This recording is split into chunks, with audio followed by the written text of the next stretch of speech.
back to Psalm 19. It says, who does God make sure? It says, the testimony of the Lord is sure, making wise the simple. That's a very interesting word. In fact, when I was in Hebrew class, after I learned this word, we used to call people pethies.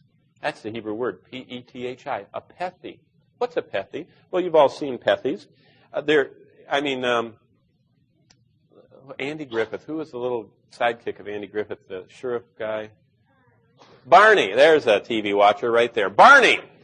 Barney is a pethy. His figure he carries out. It's a person like this. If they're with you, you're going, oh, we ought to do this. They go, oh, yes, we ought to do that. And then you see someone else. They say, no, we should do that. Oh, no, we should do that. And they're just like a swinging door. The Hebrew word is someone that swings on a pivot. It's just wherever the wind's blowing, they're going the same way. That's a pethy.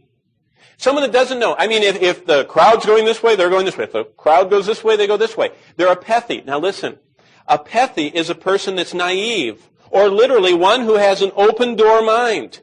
He goes with whatever hits him just then, and then changes with the next wind. What can the absolutely true testimony of God on any topic do for the inexperienced, open door-minded person that often some of us become, and all of us at one time or another have been? God can take that open door and with his sure testimony make us wise. Now look back at verse 7.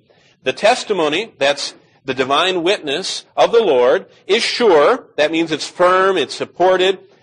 Making wise the pethies. What's the word wise? Shakam. Very interesting word. A Hebrew word. It doesn't mean facts. Christianity is not amassing more facts. Because knowledge puffs us up. And the more facts we have, we think we really know it. In Hebrew, wisdom was not facts, but it's being skilled in the art of holy living. It's experienced, lived out truth. Now, look at the verse.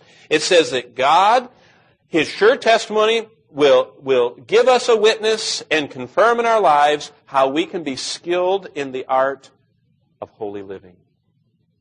Is there anything more important than that? In the Scriptures, God is always the source of this shakam wisdom. Every time the word wisdom, this particular word shakam, which means skilled in the art, it's always used as something God produces. As it says in James chapter 3, the wisdom that's from above, it's from God. It descends on us. It's his shakam, it's his wisdom. And he's the source. Because God, by his sure testimony, can make all who come to him skillful in the art of living divinely.